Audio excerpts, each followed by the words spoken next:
Hello, this is Massimo Poesio. Welcome to a new video of the Games and NLP channel. Today we will be talking about crowdsourcing and games with a purpose.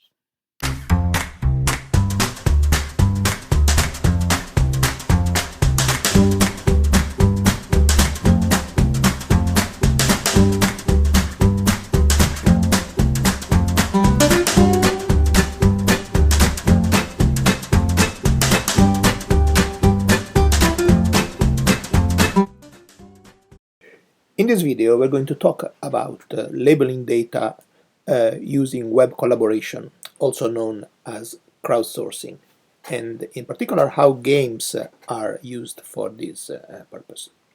For many years, lack of suitable annotated resources was a problem for both AI in general and NLP in particular.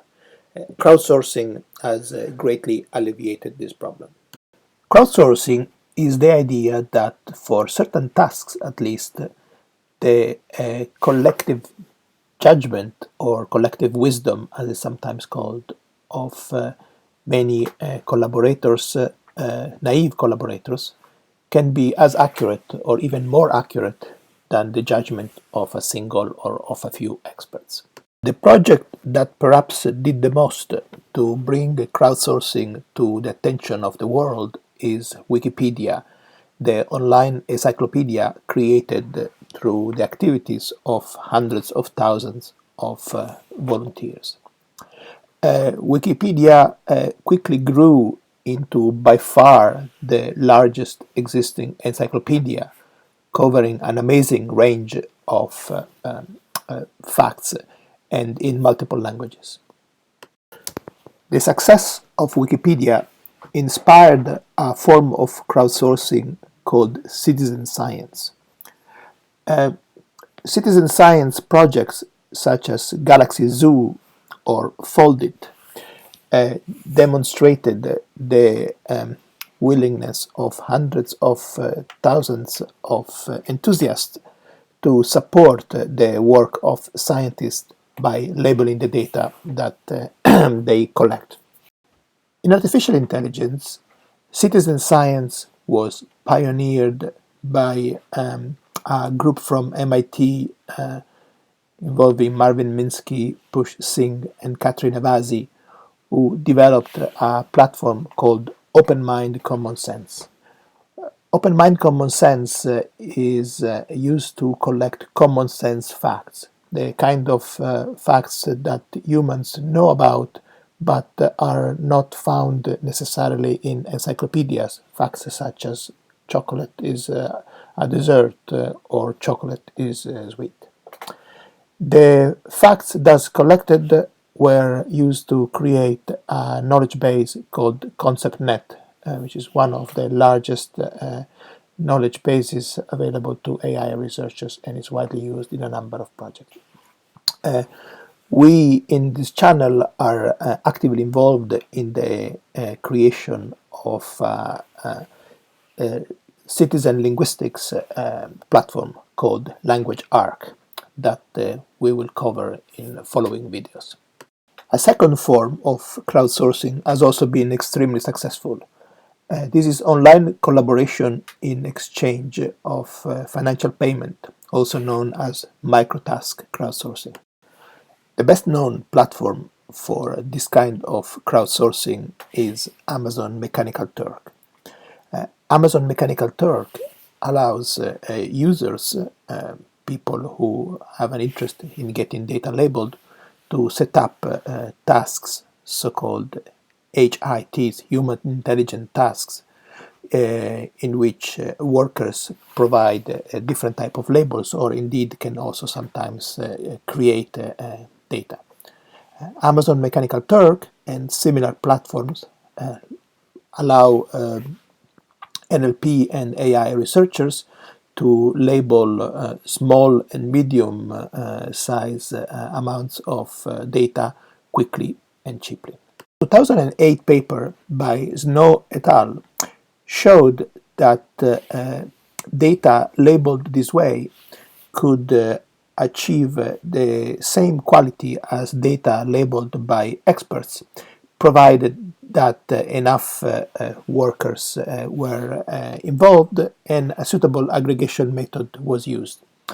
We will discuss various aggregation methods in this channel. It is fair to say that this paper and other papers in that period, for instance by Chris Callison-Birch and others, changed dramatically the methodology used for data creation in NLP and AI in general. In this channel, we will primarily focus, however, on a third type of crowdsourcing, in which the incentive is not necessarily participation in a scientific project or financial reward, but the chance of being entertained. This type of crowdsourcing is now known as games with a purpose, or GWAPs. The game with a purpose approach was pioneered by Louis von Hahn, the developer of CAPTCHA, who in 2004 launched ESP.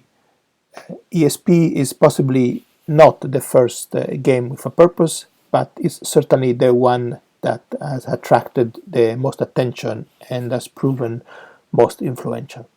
ESP is a game for collecting image labels. It is a fast-paced two-player game of the type subsequently known as output agreement game, in which the two players see the same image and have to produce labels for it. They score if they assign the same label to the image. ESP was extremely successful, collecting hundreds of thousands of labels in a few months, and was subsequently bought by Google, who turned it into their own image labeler. It also inspired a number of GWAPs by von Hahn's group and other groups. Among the games subsequently developed by von Hahn's lab, we will mention Verbosity, a game used to collect properties and attributes of concepts, i.e. a game version of Open Mind Common Sense, and Pick-a-Boom, a game used to detect the presence of certain objects in images. Von Hahn then moved on to games where the incentive for participants is to learn languages, and in particular Duolingo. We will talk about these games in this channel. A number of GWAPs have been developed to collect labels and data for NLP as well. Two of the earliest such games were Jeux de mots, a game developed to collect lexical information, and Phrase Detectives, developed by our own lab. Phrase Detectives is a game used to collect anaphoric annotation. Both games are still being used and have collected a lot of data over the years. In this channel you will find videos about those games as well as other more recent and older games. Conclude this video.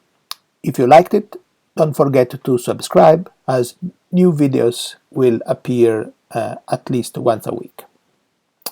Bye for now, and see you next week.